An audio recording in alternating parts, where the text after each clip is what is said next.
Welcome to Vampire Radio!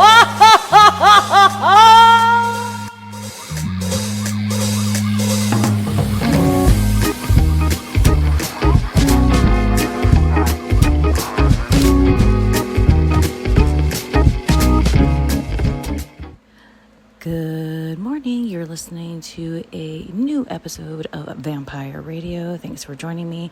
It is Tuesday morning, very early. I meant to have this episode up yesterday, but life got in the way, so here we are. And this episode, when I was going through the editing out the music and things like that, I just really Shelley McFly back into time. Now, this was just about a year ago. I believe it was it was August 26th of last year. And first of all, I was using this one microphone and I don't know what it is, what the hell was wrong with it, but there was this like weird kind of echo. So more audio problems. But aside from that, it was a really good episode. I talked about things that I completely forgot I even talked about. But the moral of the story I got yesterday when I was editing out the music from this episode, I miss Amp app. Now, if you don't know what that is, I've talked about it before, but I'll talk about it again. Amazon had this thing where if you are a creator, you can join their app, which is called AMP app, A-M-P app, and you can have your own little radio show, so to speak, because you can play, they had a catalog of music, licensed music. You can play licensed music and do whatever kind of show you want. And not only that, but you could have people, I believe you could have people call in, and there was a live chat room.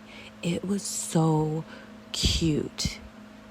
So this episode was a prime example of me just loving it because I started in June, late June. So here this is in late August. And that's when I was really getting in the vibe of having my little show on AMP app. So what happened was I finally got monetized in September of last year. And then at the beginning of October, they said, well, we're getting rid of the app. It's no more. So I didn't even have a chance to make money at it. And here's the thing that I wonder about. There's people that had morning shows like Nick Cannon, and I'm sure he was making a pretty penny off of that. Why not just not let people like Nick Cannon on, or cap them at where they can only make so much so you could spread the wealth? You know what I mean? It wasn't meant, but when I was listening to this episode, not only the stuff I was talking about, but what I loved doing so much was putting together an outline of what I was going to talk about. And I would use songs that pertain to whatever I was talking about. And so as I was revisiting this episode, I was just like, dude, that's the perfect time to put that song in. It's so good. So here's hoping, and hey, put in the comments below, wherever you're listening to this at, do you know of a similar platform that's the same? The only thing, when I did some digging to see if I could find something, you have to pay. So is that the only way I have to pay to be able to use? And if that's the case, fine.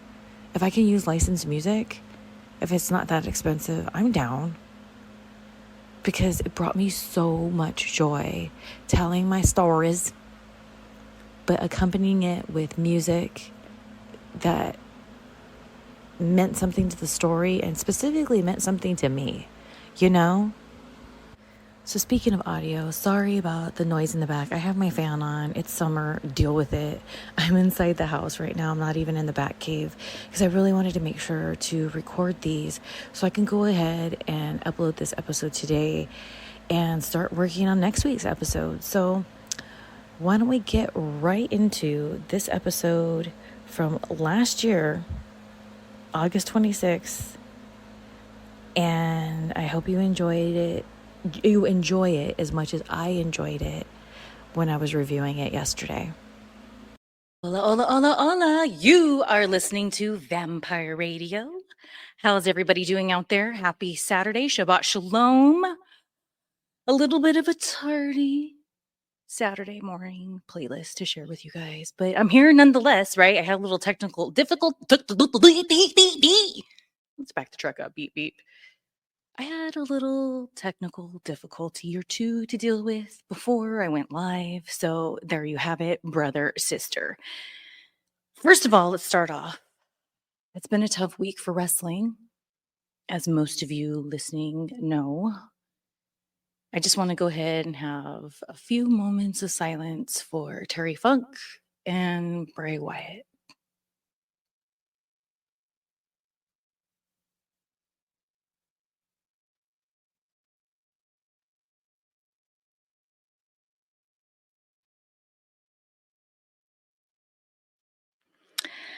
So, I mean, we can't ignore the obvious, right? So, it sucks. I mean, in the sense of Terry Funk, it truly is a celebration because he got to be in his 70s. Freaking Terry Funk, who could have died many times over. And he lived to be in his 70s. And I think that's really cool. But Bray Wyatt was so young. It sucks, dude. That's the tragedy of it all. Is why now? And we don't know these things. And, I know most of you listening know that I have my faith and my faith in the Lord. And, we don't, even people like myself don't understand why these things happen. So young. Was he 36, I believe? Has a family.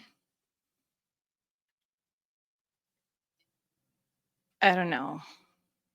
I don't know about you guys, but it's definitely put, I don't know what you would even say. I'm just I feel weird. I feel weird about it. Yesterday, I was feeling pretty weird. And I recorded this. Let's see how it goes. I don't know how it'll transfer over through the microphone, but we'll give it our best shot, won't we? So here it's a couple minutes. I'll be in the chat room if you want to chat while I'm on there. So here we go. Let's see what happens. You know what's crazy? It's August 25th, the day after Bray Wyatt has passed. And I'm just sitting in here just thinking about it, and it's really has effed me up. And what's crazy is I didn't know him well. I was familiar with his work, which was awesome. But there was a time when I was at a very huge low in my life. And in that low, I tried to get my job back with WWE. And they hired me to be a rosebud. So when I got there, I got really triggered. I took an edible and I poured vodka in my Gatorade. I ended up having a lot of really deep, meaningful, and surreal conversations with people in my short time backstage there. And Bray Wyatt was one of them. We had a very interesting conversation, to say the least. And I just remember his energy about it. And I received that energy. He was so positive and excited to see me there and marking out for me. And I was like, whoa, that's crazy. Yeah, totally. I've Vampire Shelley forever, So that's the extent that I have. And then I'm just sitting here thinking about how when I was backstage that day, I ended up seeing somebody who I really have not nice things to say about, unfortunately. There was somebody there that I had a grievance with, but I also had an apology I owed them. And then I had this conversation with Bray Wyatt, and it refueled me. It refueled my energy. It's exactly what I needed at that time. And it reminded me of who I was, because I felt defeated and lost. And our conversation and the things we talked about, it revamped me. And I know there's a lot of people hurting right now. And I just can't imagine people close to him, people in his family, his wife, his kids.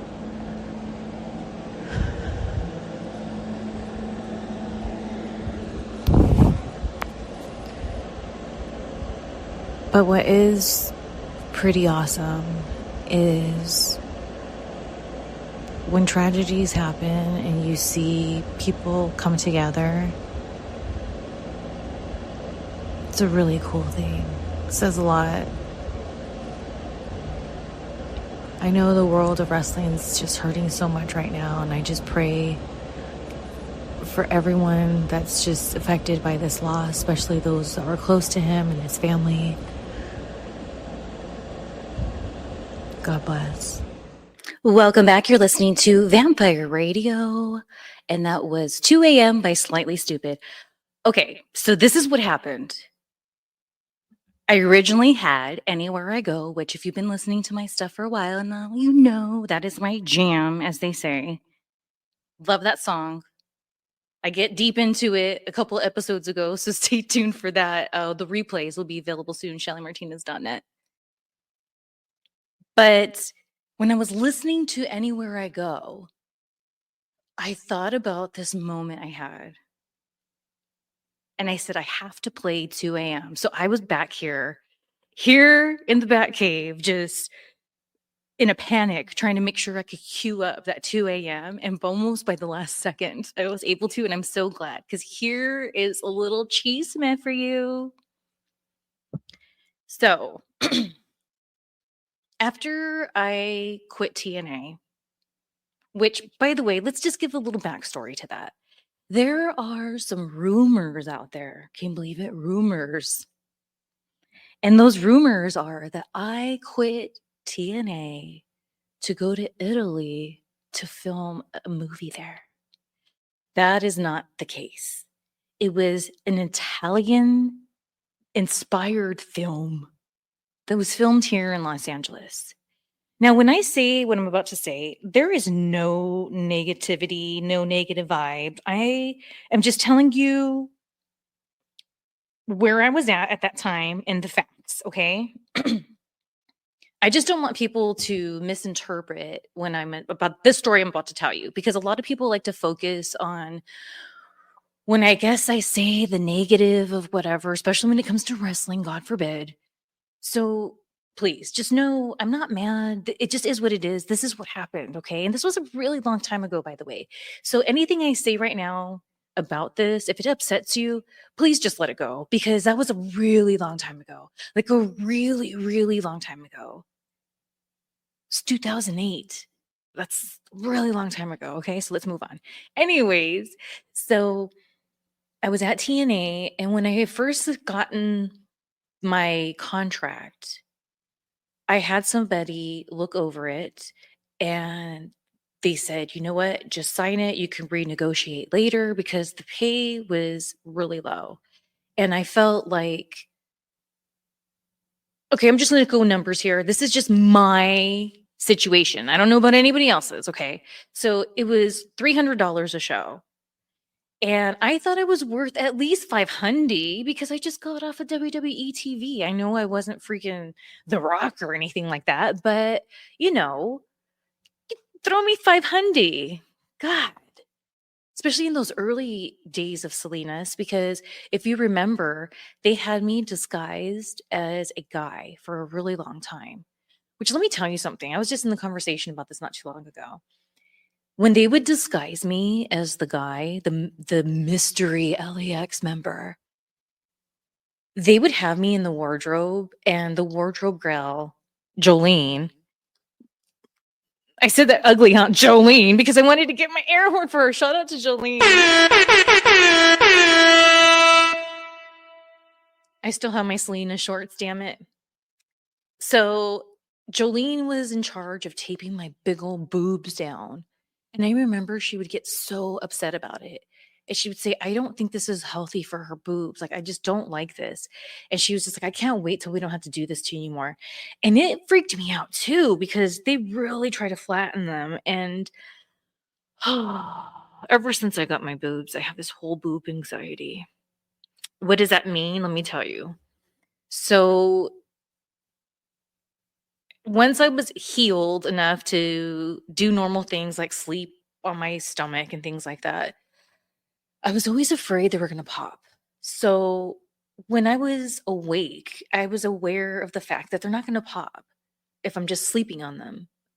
But when I'm in that moment of rest and sleep, I'm not thinking clearly. So I'm thinking they're going to pop. So I do this whole thing where I put my arm around the pillow a certain way, and the whole thought process behind it is not to put all my body weight on my boobs because I'm a stomach sleeper. To this day, I do this. It's terrible. It messes my back up. It just sometimes it throws me off alignment big time. It's a horrible thing, and that's probably why I don't get quality sleep for all these years. I mean, I got the implants in 2005. So they're old. So now I'm even more afraid because they're old. Yeah. Anyways, so I have this whole boob anxiety that kind of has taken over my life, to be honest with you. It's kind of taken over my life. So I'm so shocked when I look back on my TNA early days and Jolene was there strapping me down. Because I remember feeling a lot of anxiety when she was doing it, but I mean, I did it for effing wrestling. Did it for dang old wrestling. And thank goodness nothing did happen. So when I was in the TNA days and I got my contract and I was at the beginning, it was really rough because they were disguising me and I wasn't on the house shows. And I felt like if as long as I'm on the house shows, I'll be able to make rent and pay my bills. So that just wasn't the case. So what I started to do was I would go out and audition here in town and I would get little gigs here and there, nothing spectacular, but things that definitely I enjoyed working on most of them and I liked the experience I had at them and you made a little money, helped me out financially. But there were times that I would get some really cool gigs or maybe something that paid well. And then TNA would tell me, well, we're going to start putting you on the house shows as soon as we reveal that you're a girl. So that kept being told to me. So then in the meantime, that's what I was doing. So then when I was revealed as being Salinas, by the way, shout out to freaking Salinas.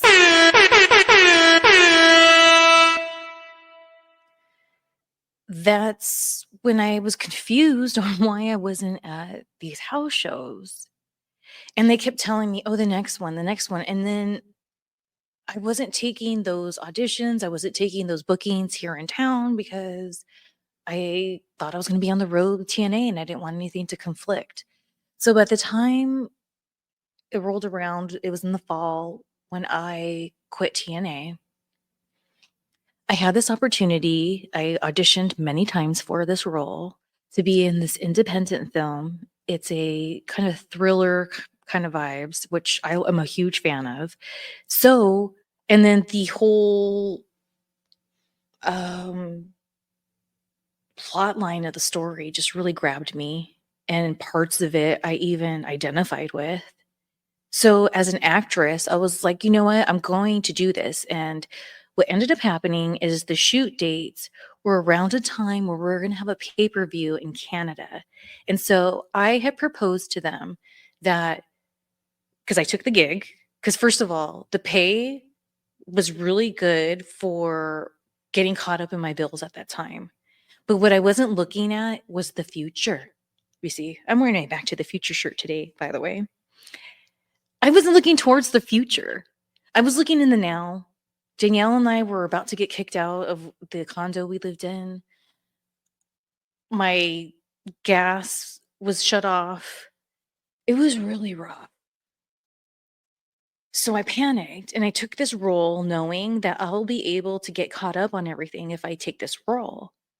So I told Terry Taylor in an email, look, what if at the pay per view I go through a table because that's when Homicide and Hernandez were feuding with Team 3D. What if I go through the table? It takes me out of TV all week. I can go film this thing and then come back the following week, do whatever you guys want to do, whatever. Then he said, we'll just get to Canada and then we'll talk about it. It's pretty much what it was. And I knew then that I wasn't going to make it for the shoots. And it was one of those shoots where it wasn't just like I could tell them, "Oh, can we just redo it, reschedule, do it next week?" It was one of those things. There was people's jobs online. It wasn't just me. There was multiple actors involved. There was crew involved. There was a house rental involved. It was a lot of, and maybe going back, if I were to give advice to myself, I would say that I wouldn't confirm the dates I was available yet with this filming people until I checked with TNA first. And if they were like, no matter what, you have to come and blah, blah, blah, I would just like, okay, well, I have to go to work. Can't get out of it. And maybe something could have been worked out, but you know what? That just wasn't what was supposed to happen. And that's fine. So when Terry Taylor was pretty much like, hey, just come and we'll see what happens, I didn't want to take that gamble. And I needed my bills to be paid. I needed to get caught up on that rent. I needed to pay my utilities so that we had hot water.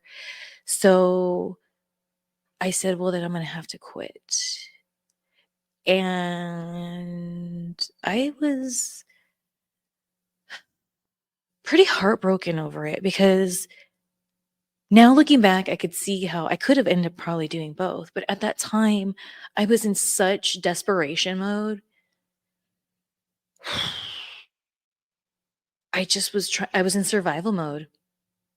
And my survival mode, excuse me, told me to go with the acting gig. And I do feel that pretty much damaged my relationship with TNA, even though they had me back for that pay-per-view where I had my infamous badge match. But I really feel that's what damaged my relationship with them. And that's fine, like I said, everything happens for a reason. It's all good.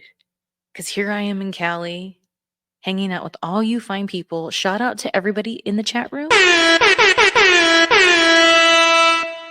And shout out to everybody on the browser. Appreciate you guys joining with me today on this fine Saturday morn. So that was a long backstory, right? So here I was. I just quit TNA. I met this guy. He hired me for one of his independent films. We immediately clicked. Classic director actress connection happened. And it was one of those things where when you watch the movies, you read the books, you listen to the podcast, and you hear the stories about just how even the shadiness can seem so glamorized here when you're an actor or actress model. That was my connection with this guy. It was classic. It's like right out of classic out of a movie. The plot is there from beginning to end. But you know what was always on my side, people? My good old friend, cannabis. Welcome back. You're listening to Vampire Radio, and that was Reverend Horton Heat with Marijuana off their Smoke If You Got Them album. So I quit TNA. It was sad. It didn't go to Italy.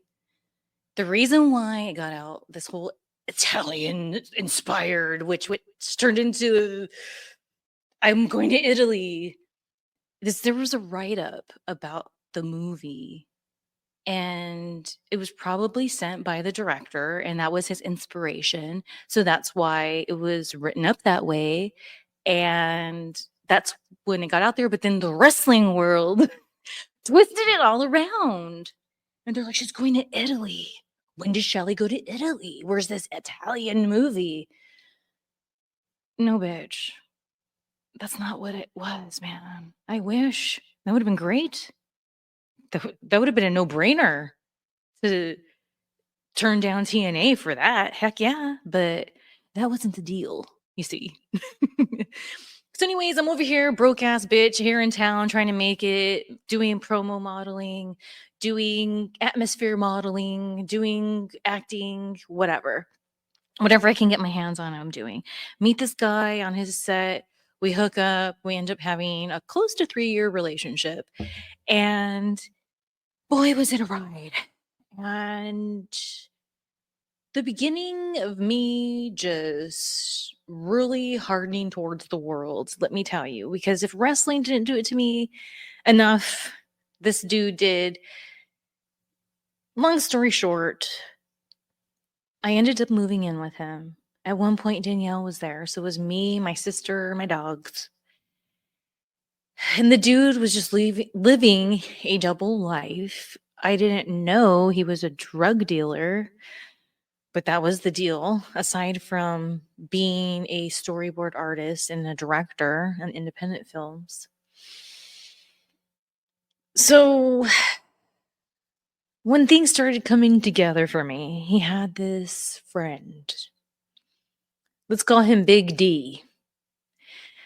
I wanted to like Big D. I really did. I felt sorry for Big D. And he knew I didn't like him. And he wanted me to like him so bad. It was so bad to where he had this girlfriend that came around, and I liked her. I liked her way more than I liked him, that's for sure. And I remember we're at this house party, and I had said something like, "Oh, I wish I could just eat like this all the time and stay skinny." And I was eating some cheese and some really fancy bread and some crackers and I had some wine. And she's like, "You can, just like that's all you can eat." And I was like, "No, I don't want to do that." So then this dude, Big D, he kept always bringing up that he wanted to go do a couples, like him and his girlfriend and me and my boyfriend, kind of getaway. And he kept bringing it up. And oh my goodness, you guys, I rolled my eyes and I didn't even realize it because when he was talking about it, I guess I rolled my eyes. And then that boyfriend of mine was like, made a remark. I go, "Wait," he goes, "You just rolled your eyes." And I said, "I did." And then everyone said, "Yes." So I was like, oh my gosh. So that's how much I just didn't like this guy, but I didn't want to. I felt sorry for him. So, anyways, I have no idea what Big D had going on. But all I know is one day the house got raided. 2 a.m, police knocking at my door. Oh, that's why I got triggered with the whole slightly stupid. And what's crazy about it is Big D hadn't been there for a while. I guess they were watching him. And it was so crazy because they were like banging on our bedroom door. And I was like, "Hold on, my dogs." And then we come out and we are in the living room. And I'm like, oh my God, what is happening to my life? Like, why is this happening? And I think that was the really big eye opener for me that the guy I was with was not who I thought he was. And early on in our relationship, I just remember this. I can't believe I completely forgot about it. He had this friend and he was like, "Oh, you're a pothead? Well, it's perfect because you're dating a drug dealer." And I just like laughed it off and I was like, "Wait a minute, what?" But you know how it is when you find somebody, and then especially me because I already had slept with him, so I felt I have to make it work. I had sex with him. I'm not going to feel good about myself if I just walk away from this right now. So he ended up telling me that he had in the past and that he wasn't doing that anymore. So I kind of chalked it up to, okay, maybe it was when he was younger because he was about 10 years older than me. So maybe when he was younger, whatever. I definitely don't want people to judge me by my past. So, okay, clean slate, right? Well, I didn't realize that he was still doing it behind my back because he saw that I wasn't down. I think maybe he thought I was and then realized I was not. So, something that was really interesting was not only discovering that there's this whole other layer of this boyfriend that I now like live with, who like I live here with this dude and like this is happening. Why? But a little fun fact, I had this really beautiful water pipe, aka bong. It was really big, and that's what she said. It was like this white frosted, if you guys are out there and you're medicators, you know what I'm talking about, that like frosted glass. It was so beautiful. And I had it in this like shelf area with all my cannabis. And I was like, I have a medical recommendation for that. And he goes, "What?" And they flash their lights. And this is like SWAT team and cops. And they're like, "Oh, that we don't care about that." And I always use that against people who try to be like, "Oh," and then it's again. I was like, you know what? The cops didn't even care. They were looking for whatever else that these dudes were like dealing together. I think that's what it was. They were watching my boyfriend's place because they knew Big D came over around a lot, and they probably saw them selling drugs to people together.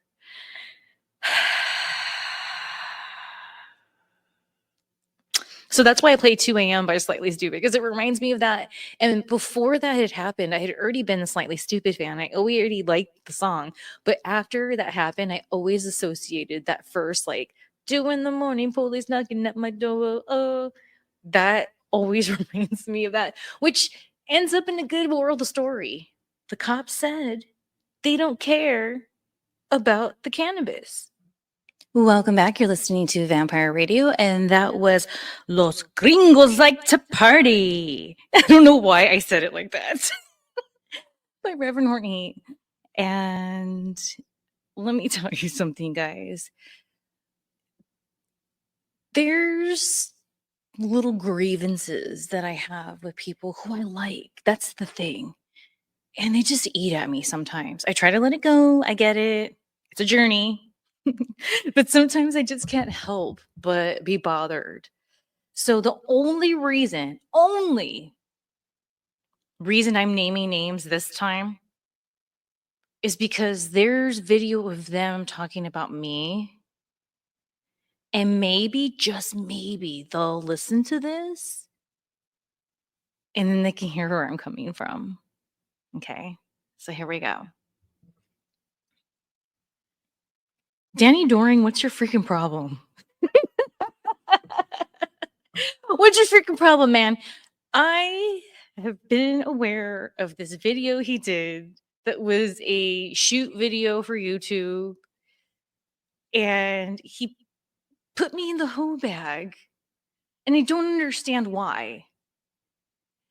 And from what I understand, he says very nice things about me. Like he says that I was nice and he liked me, but what? And so as we were all listening to Reverend Horton Heat together, I thought to myself, okay, let me see if I can put myself somewhat, or what my interpretation of being in Danny Doring's head would be. And then I thought, okay, did he see that I have dated or hooked up with multiple wrestlers and that's why he said that? Let me tell you something. I was a professional wrestler for 17 years. Now, that's a big chunk of my life, especially because even though a lot of people got gifted to start early, like maybe like 18, 19 years old, I started when I was 20. That's when I started training in 2000. In the year 2000. And I was young. As I've talked about before here on Vampire Radio, that was my college years I equate it to because I was finally able to do what I want. I was feeling empowered because I felt strong within my body and the capabilities that it has. And I just couldn't believe I was able to do certain things, especially when I got into lucha. It helped me. As I've credited before here on Vampire Radio, it saved me from an abusive relationship I was in because that's where I got my confidence and I got my confidence to stand up for myself to this dude. And then I was able to finally leave and never look back. So being at that young age, up until 37, that's a pretty, I don't know what the word is. Like, there's a lot of things that happen in between those timelines of 20 and 37. So, yeah, all I cared about was wrestling. All I cared about was working. And then after WWE, all I cared about was being a working wrestler when I got back into it because I took that time off. So, yeah, duh. First of all, that's all I'm around because when I'm home, I was just recuperating. And then on top of it, you think to yourself a lot of times, no one else understands this lifestyle. And I had dated quote unquote normies in the past. I dated people who were in the entertainment business thinking they would understand. I dated people who were talent for whatever they do in their lives and I thought they'd understand. No one understands the world of wrestling unless you're in the world of wrestling. So yeah, I gravitated to people who that was their life too because it's a life of its own. Now, then I was thinking to myself, okay, can I ever think of a time where like I just wanted to like hook up with somebody just to like out of hormones or out of desire and that was it and I didn't want it to go any further? And the answer is no because I've been very open that I'm a stage 5 clinger. And you can ask anyone that's hooked up with me that I liked cuz here's the other thing. There's people that maybe I thought I liked and then maybe I hooked up with them and then started to get to know them better, and then I realized, "Oh, we're not a good match." And so there's nothing wrong with that. That's what you do in those years, I feel. You date around, you see whatever, but I so happen to be picking from the job pool because it just made sense. So why am I in the hoe bag? There's other people who put me in the hoe bag too, and I don't understand why. But the one that bothers me enough to even think about it is Danny Doring because I like him. So that's the only reason, and it's something that I've never really talked about, and I'm not doing this to like bury him or anything. Like I said, the only reason I'm saying his name is in hopes that maybe somebody will be like, "Hey, did you hear Shelly Martinez was talking about you?" And then he'll hear it, and like, I don't know, that hurt my feelings, bro. Brother, come on, that hurt my feelings. I don't understand where that came from. And for some reason, like other people that have put me in that hoe bag or whatever, like I laugh at it now and I'm just like, whatever. But the only one I don't think is funny is you, and I don't know why. You don't have to reply. I'm not looking for that. I'm not looking for people to be like, oh, da, da, da." This is literally having nothing to do with fans. This has nothing to do with anybody else this second except Danny Doring, because I'm using my platform to send my message. And my message is, you hurt my feelings, but it's fine. But I just like don't want to think about it anymore like that. And I feel like if there's a chance that you hear this, at least I can move forward and get past it, because now you've heard my side of that really hurt my feelings. And I don't know why you would say that. And if you heard some kind of crazy rumor, like hit me up privately. Like I won't talk about it. I won't say like names, or I'll keep totally private. You have my word. I'm so interested because that one hurt my feelings, man. It really did. Dude, I hope Danny Doring does hear this. I'm friends with Roadkill. Maybe I should send this off to Roadkill and be like, dude, tell Danny Doring if he cares about me being upset with him, listen to this podcast, because it's the truth. I have never had a problem with Danny Doring. I've always had nothing but good experiences with him. So whatever, dude, putting me in the hoe bag. And you bet your boots, I still have boob anxiety. My boobs are old now, a year older than last year when I recorded this. And yeah, dude, I still have it, but I've gotten better. Like, here's what I've done. I've gotten tools to help me in my anxiety. Like, I have this pillow that's really helpful, and it's helped me get a good sleep. But man, sometimes, like last night, oh my goodness, I was tossing and turning, and one of the problems was like damn boob anxiety, because when you're a female and you're going through female things, it affects the whole body.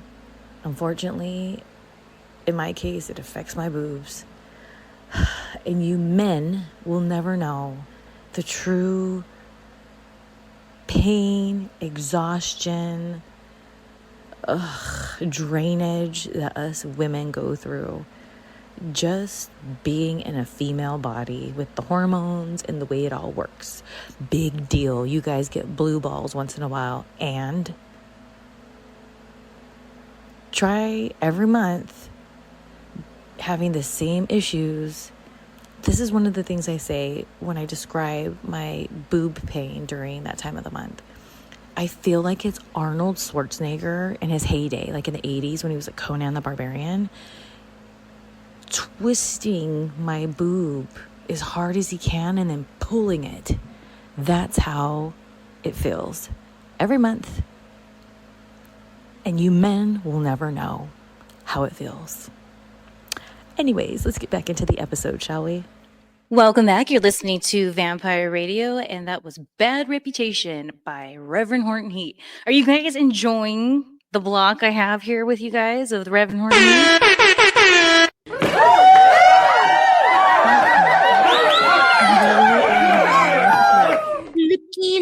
Looky that. So anyways, back and geez, I must have been just like 21 years old, maybe. I had to have been. I got to look at the date and confirm this. And I'm going to try my best to remember to post about this, some photos so you guys can see. But I was doing a lot of pinup modeling here in town. And I ended up shooting with this. If you were in the Rockabilly culture back in the day, there was these really cute magazines, really cute magazines. And they were called Barracuda. And it was a whole throwback to the old men's magazines back in the day. It's so freaking cute. Google it. And if you like that kind of stuff, like pinup vibes, but like still kind of like flirty and things like that, you got to check it out. It's super cute. So I am a cover Barracuda girl. Thank you very much. And when I shot with the photographer, she lived in this really cute neighborhood in the Hollywood Hills, and she had, I believe, her garage, now that I think of it, done up as her studio. And I just really connected with her. I thought she was really awesome. I liked her vibe. And this is before I was a drinker or a smoker. So I did my shoot. It was really awesome. Kept in touch. The magazine came out. The pictures are really cute. I'm just a young Shelly trying to figure life out at that time. Oh my goodness. Anyways, I'm just thinking back to it. When we go to the next break, I'm going to see, I think I know where it is. So I'm going to go and look. But I kept in touch with her, and one of the nights she invited me, and I believe it was was it the makeup artist? Yeah, she had blue hair. It was really cute, and Betty Page bangs, and the owner of Barracuda magazine, and we all went to this place called the Derby. Now, if you have seen Swingers, the movie, they end up there at the Derby a couple times, and then it's like where the movie ends, where they're dancing and everything. And back in those days, like late late nines, the late nines, way back in the late nines, the late nines. But in the late 90s and the early 2000s, the Derby, man, it was the place. And people often would call it the Brown Derby. That's completely different. This was the Derby, and it was really freaking awesome. The bar, everything was so beautiful. And when I went there, again, I wasn't a drinker, but they were like, oh, you got to try this. This is called the apple martini. And I was like, okay. And it looked really pretty and I liked it. So I was sipping on the apple martini, and boy, did it have a kick, but I liked it. It was all like tart, and I like sour apple, like those sour apple caramel candies, you know what I'm talking about? The little lollipops. That's what kind of reminded me of. And I was just like, yes, I am all about this apple martini. So I don't know, maybe I need to make that apple martini. I haven't had one in I don't know how long. I'm always worried about sugar and stuff. Maybe I can find a quote unquote healthier version, at least just dial back on the sugar. And I'm all about making everything from scratch. Like here at the house, we do it up when we do our tiki drinks or margaritas. We make our own simple syrup and everything. But yeah, it's so sad how like places like the Derby just don't exist anymore. It's probably just houses now. I should look it up. And it was such a magical place. And I just remember, again, my early 20s is when I really felt free, because not only was I feeling free being an adult and everything, but it was the beginning stages of me just getting rid of this toxic boyfriend that, I mean, I dated him what senior year of high school. So I was with him for a little bit. Not to go there, but facts, he was mentally and physically abusive. Hated when I finally figured out how to do wrestling. And like I said, that's what really gave me my out, because he could no longer control me. He even, oh my God, you guys, he even showed up to a show where we were in match in the ring. And I'll tell you all about it right after this last Reverend Horn Heat song. Welcome back. You're listening to Vampire Radio, and that was Martini Time by Reverend Horton Heat. And that's how we're going to end that Reverend Horton Heat blog. I hope you guys enjoyed it. So let's go back to this boyfriend I had, okay? Had to turn that AC on, so deal with that noise in the background, PS. So I'm in wrestling for about 2 years. At this point, I'm doing just lucha. I used to wrestle at this place called WPW over there at the Anaheim Marketplace. And it was awesome. Great training. I learned so much. And when I was with him, that was the first time I ever went on the quote unquote road. Not quote unquote, I went on the freaking road. We would go to Mexico. We would go to Texas. We'd go to Northern California. Did we go to Arizona? I can't remember. Maybe. But anyways, so I'm over there. By this time, I have another boyfriend. He's fully aware of my ex. Of course, I'm managing my boyfriend. And we're in the ring. The show's going on. The crazy psycho boyfriend comes out. It just starts saying like, oh, Shelly, like just, I can't even remember exactly what he said, because like I'm putting myself right there, right this second with you guys here, the listeners of Vampire Radio. And it's making me freak out, to be honest with you. Like I'm right there. I could see him. Ugh, gross. Okay. So I can't remember exactly what he had said, but it was something along the lines of being like, I love Shelly. I'm going to take her. You're going to come with me kind of vibes. And then everyone had to break kayfabe. And I remember Martine, who was the owner of WPW, he was like in his full gear, and his gimmick was El Genio, which is genie in Spanish. And so he has his like get up, lucha El Genio get up on, and everything's so serious. The crowd doesn't know what to do. My grandma and sister are in the freaking crowd, and I'm just like, oh my freaking God, this cannot be happening right now. Are you serious? And I just remember Martine was in the front of everybody. And then the boys all were behind him and they all started beelining to him. And I just remember Martine saying, you better get the F out of here right now. We're going to, and I was just like, oh my God. And the crowd had no idea. And by the way, because it's strictly lucha and we would go, we'd have our training and we would have our shows at the Anaheim Marketplace. The Anaheim Marketplace is, the majority of the people there, English is not their first language and they're all speaking Spanish. So they don't know the crowd. They're a true lucha crowd. They are like, some of them don't speak English well. Even if you do, what the hell's going on? Who is this white boy coming over here? And he's like saying, like, what, this doesn't make sense. Like, is he a wrestler? Like, that's probably what they were thinking. Like, is he a wrestler? Like, we don't understand this. So I can't even remember what the aftermath was because I must have just blocked it out. But he was gone. And I know that there was nothing after, so I guess they really made sure that he was gone or whatever. I don't know. I should hit up Martine and find out. That's what I'm going to do. I'm going to hit up Martine and find out. Oh my gosh, you know what's funny about this is I was just telling my friend Jen the story not that long ago about when that ex-boyfriend crashed the wrestling show, the lucha show.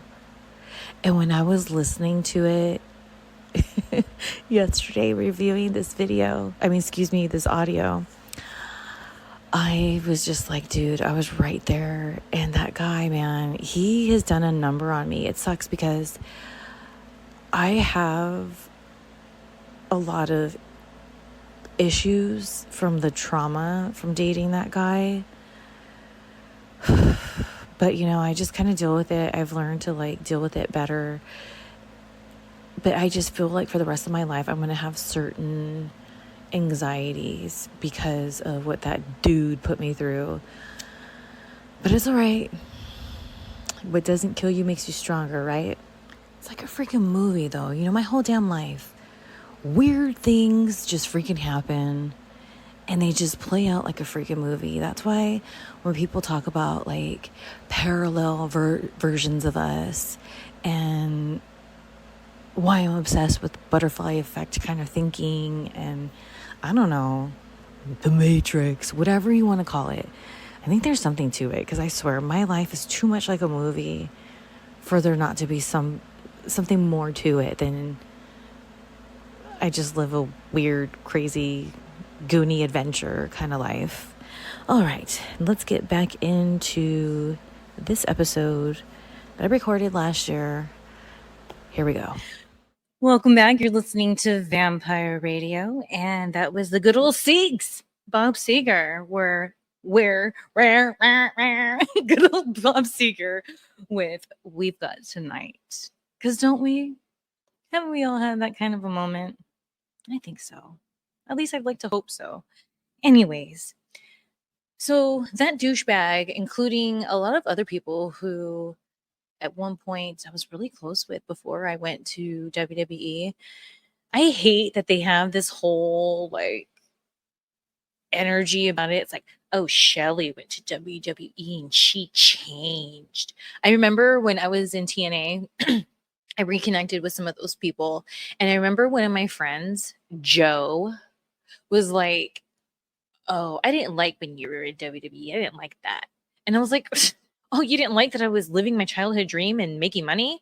Because I had this group of friends, specifically Renee, Joe. Oscar was a standby because he was Renee's brother, but he was still there. Freaking Justin, 10/10. Bleh. And there was a couple others, but that was like the main. Oh, Jake. Oh, Jake. But the thing was, is we were all into filmmaking and things of that nature, and I always believed in this fantasy of how like Adam Sandler had his like crew of dudes that he always worked with, and he always put in his projects. But the thing is he wasn't just putting his friends in his projects all the time. They were really good. Like they're all really good actors in all the Adam Sandler films, and a lot of them they play completely different characters than they did in the prior Sandler film. So as an actress, I always admired that they were a creative group of people who genuinely seemed like they were friends and they hung out, and there they are getting paid to do what they love. So my friends and I were like, okay, that's what we're going to do. And the plan was always like, okay, Shelly's going to go off and be in WWF. We're going to be making independent films and making our name there. And then eventually, like, we're all going to come together and we're going to like create and make stuff together. Kind of like the world is today, to be honest with you, but in the old school way. So I don't understand why there's this like negative energy towards me that I went and did that, because it's not like they all like suck at life and they didn't do it. Like from what I understand, Renee, he is doing well. He's doing projects he loves. He's behind the camera and whatever. So it's not that they're jealous because I made it happen and they didn't. We all did. But when I came back, I don't understand.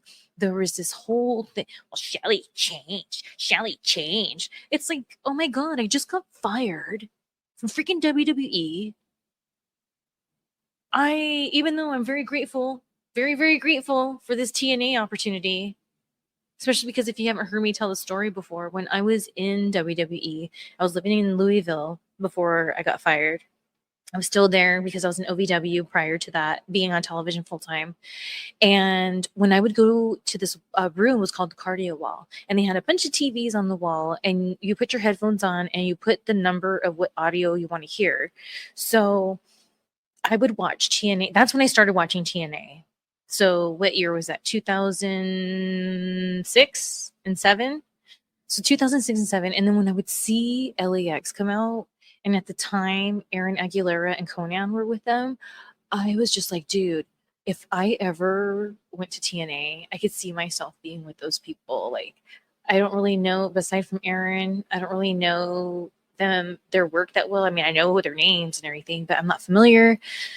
I'm getting familiar and it's freaking awesome. Like, I think I can do that. And so what I would do is I would daydream in my head, like different outfits I would wear, how I'd walk, and how I'd act. That's why I was able to just ease right into the character when I did. Life presented itself that's where I was headed, because I kind of had already been practicing when I was over there working out with the cardio wall, that freaking Louisville, what was it called?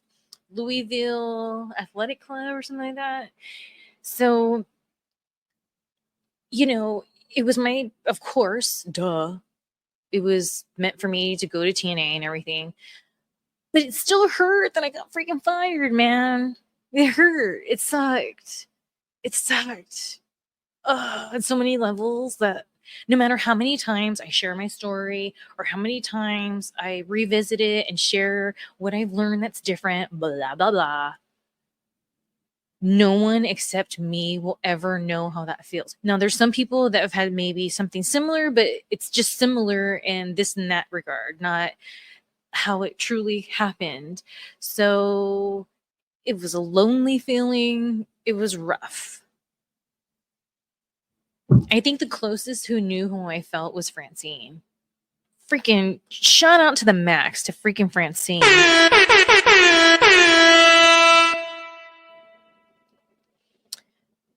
And she just real quick, just went through the passing of her mother, Rose. So I just want to take a moment of silence for Rose, if you don't mind.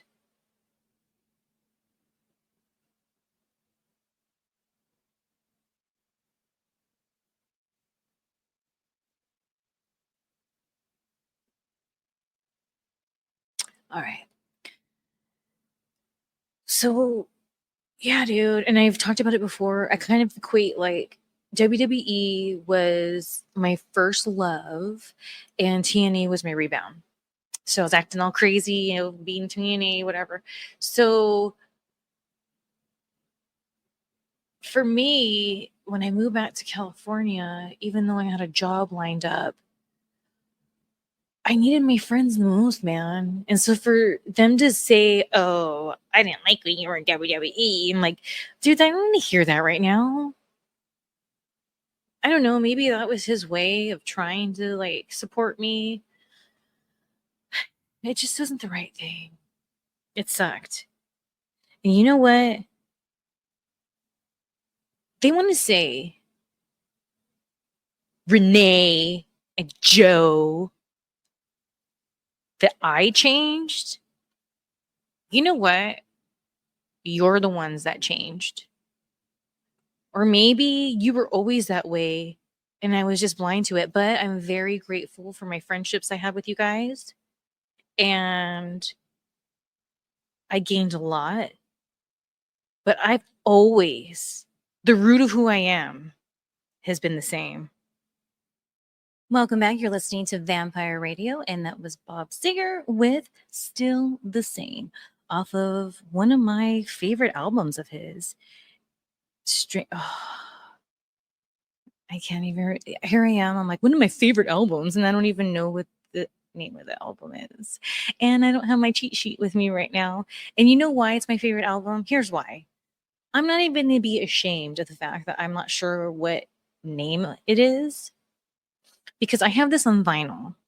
So when I go and pick through what I want to listen to, I have quite a few Bob Seger on album. I look for this one in the cover. And that's the one I'm always feeling.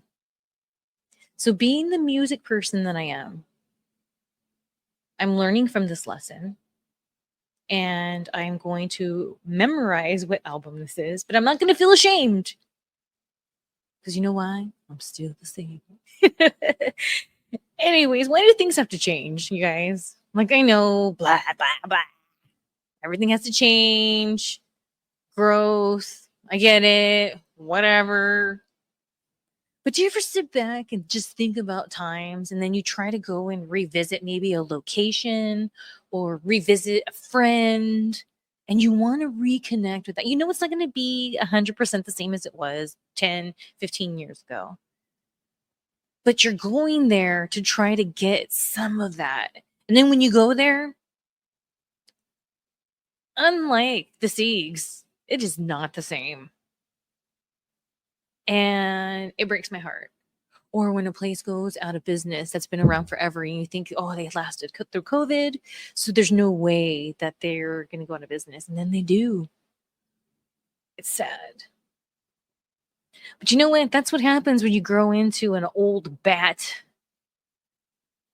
You sit around and you complain about how it was yesteryear. One of the places that pops in my head in particular for me, I mean, hey, maybe it's the same for some people, but for me that's different, is the freaking Rainbow Bar and Grill over there on Sunset Boulevard. I've had some good nights over there. I've had some bad nights over there. I had some really weird, very weird and questionable nights there. Very weird, to say the least. And it's just not the same for me anymore. Like I feel I'm gonna give it a shot one more time. But what I'm looking for is just like this, the energy and nostalgia. I'm not really looking to, I don't know. And then that's when you're going to question yourself, has it always just been this way? But I don't think so. Like, there's just certain things that even if maybe you've grown out of them or whatever, no longer interests you, maybe rubs you wrong now. That's one thing. And I can recognize that. Like there's one good example is Family Guy. I used to love Family Guy back in the day, but I can't stand that show now. And I remember I used to like it a lot, but I can't stand it now. So I can recognize that. With the rainbow, it's like, no, dude, it is not the same. Maybe I should do a little blog ski and go over there see what's up, see if I can eat. Hey, I want to eat my words. If I can eat my words and like there's some nostalgic vibes there, because again, times are different. I get it. So it's not going to be 100% the same. But if it still has what I'm itching for, that to just kind of connect with that part of me that I was when I'd have those nights on Sunset Boulevard. I learned a lot. And at that time, that's when, again, TNA era and thereafter. And of course, I always, anytime anyone came to town, I had to go take them to the Rainbow. That film that I left TNA for. See, going back to equating it to a relationship. So WWE, First Love, TNA, Rebound. Filming that movie that everyone said that was going to be in Italy. Cheated on my rebound with. So after I cheated and broke up with TNA, that was my life thereafter. I would take people there or whatever. Because at that time, people still were giving me some of their time. Nowadays, I've given up. And it's fine. Because you know what? Sometimes in life, people are there to serve a purpose. And the people who, for example, I used to hang out with when I first moved back to California, because I was some relevance, I guess, still to them, or they haven't made it big just yet. They serve their purpose then big time. And I wouldn't be who I am now if I didn't have those experiences and stuff, even the disappointments, so it's all good. I just want to say that for the record, because people like to twist what I have to say around, oh, disgruntled Shelly over there. No, relax. It's just vampire radio. I'm just over here talking about my old crazy Hollywood nights. Freaking Renee, freaking Joe, those dudes broke my heart. Because like I said in there, I needed my friends the most at that time. I was hurting. I was in so much pain from being let down by the wrestling business because of how I got fired at WWE. And I take full responsibility. I'm the one causing problems by confronting people that I was told I shouldn't have been confronting. Okay, fine. But that didn't mean that it didn't crash my world, man. So going back to TNA being my rebound, I think that's such a good way to sum it all up, because I gained so much from TNA and my experience there, whether it was work related or not. But at the same time, I was acting erratic. Like, I was getting myself mixed up in weird stuff outside of work, getting mixed up with people. I was just a hurt, wounded vampire trying to sort out the pieces that were left behind of what was left after WWE fired me. It's just so interesting when I think back on those times. And you know what? Even though I bitch, moan, and complain about some people I feel were fair weather friends or whatever, I really needed those friendships at that time. So I don't even regret it. I can't even be mad at it. Maybe that was just the purpose, was to connect with certain people during my TNA time, because I needed friendship. I needed support. And I thought I really had that with my homies that here I went to like school with, and we had this vision of like how we wanted to be these successful creators, just for them to just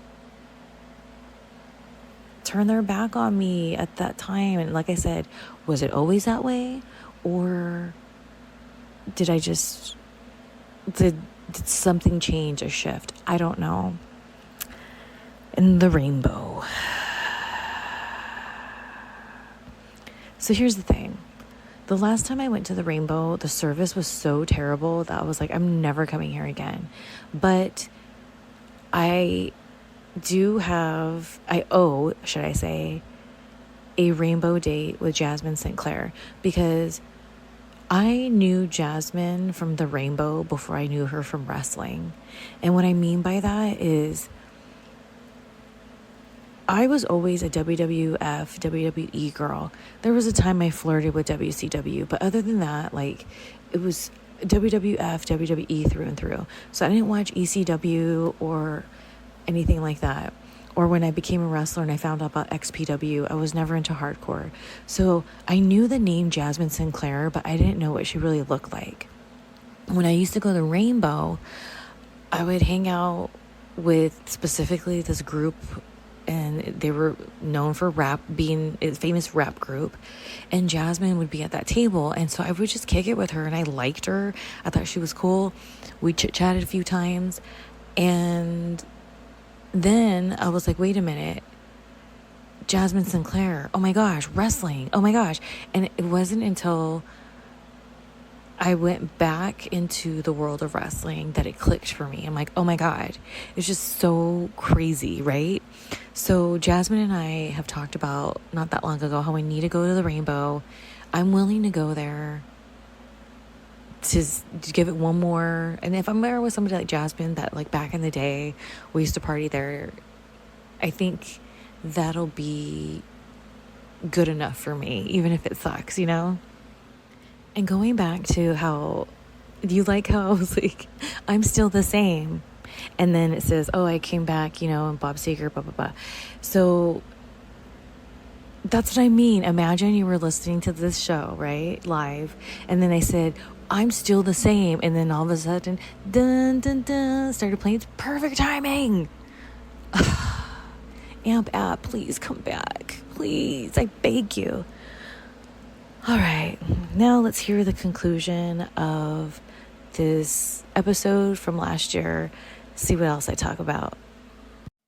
Welcome back. You're listening to Vampire Radio, and that was Bob Seger with Hollywood Nights off the Stranger in Town album.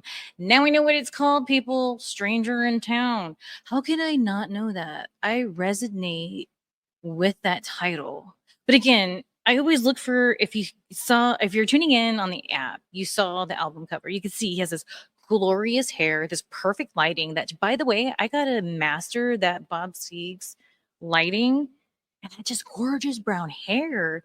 I just want to, like, brush it. You know what I'm saying? Just brush that Bob Seger hair off of Stranger in Town, that album. Why do I keep saying it like that?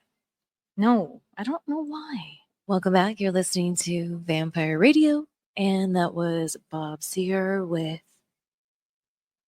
On the Road, or Turn the Page. I always say On the Road again. On Turn the Page, live in Cabo. Sorry, I wasn't ready for this right now. I got very emotional when I was listening to that song with you guys.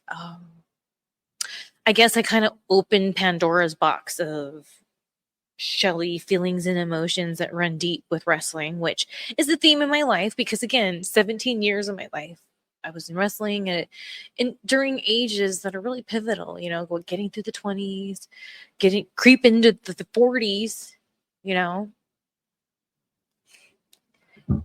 now here I am in my 40s looking back, and it was so crazy because I just felt the energy that I would feel right before I would go out with Kevin when we did our whole thing for ECW. And then I felt the energy and was, like, right there when I'd come out with LAX. Now, like I mentioned before, because I was like, okay, so what does this energy mean, right? Okay, I'm feeling like I'm right. I had my eyes closed. I was listening to the song. And what it boiled down to is the heartbreak that I had from WWE and different things that had gone on behind the scenes at TNA, both professionally and personally, was a disappointment. But when I was in WWE and I'd go out there, I knew that douchebag boyfriend that I had, I knew he was watching. And that was my way of saying, yeah, I did it. Not just him, but everybody else that said I was crazy and that, oh, Shelly, she's just crazy. Wrestler. Oh, wrestler? No. Okay, Shelly. Everyone tried to discourage me, but I did it. So that was my big, to be honest, F you to those people. And then when I was in TNA, something I didn't realize, oh my gosh, I'm getting emotional right now. Something I didn't realize is that was my way of kind of telling, or not kind of, but that was my way of saying F you to WWE. Then I had it. I had a lot to offer, but it didn't work out. Going back to when you're with your rebound, what do you do? These days, we post all these pictures. Oh, I'm on a date now. Even if you don't show them, just because you know your ex is watching. I knew people in WWE were watching TNA because when I was there, they were watching TNA and vice versa. P.S. Vice versa. They saw what I was doing with Ariel over there. How come I couldn't get at least 500? At least 500. I bet you if I asked, I would have got it. But I listened to poor advice from somebody who I trusted, but whatever, it's besides the point. So for me, that was my, like, I connected with that song because when I was in WWE and getting disappointed in different things, and then like how it ended,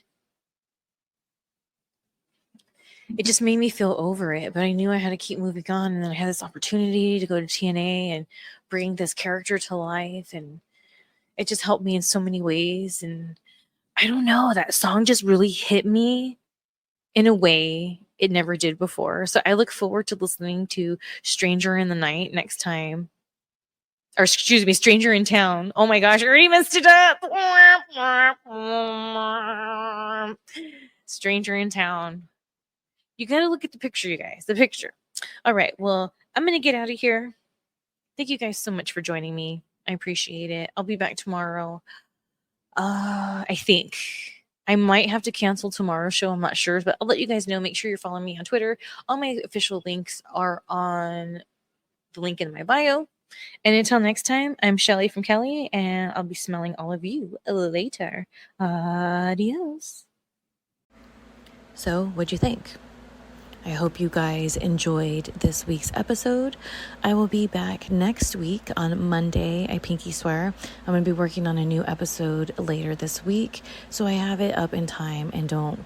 What ended up happening over the weekend is when I was going to work on this episode and I got sick. Long story short.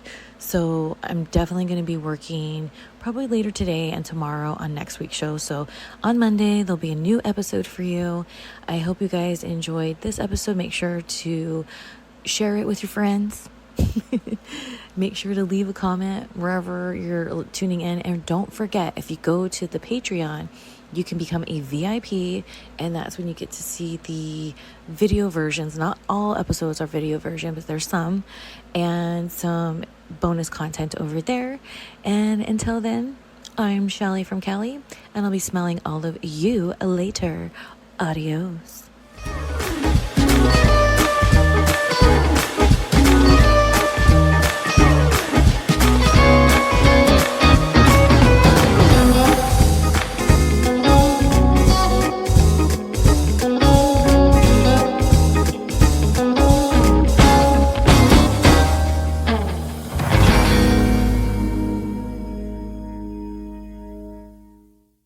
Hurry back, and remember to bring your death certificates. Hurry back.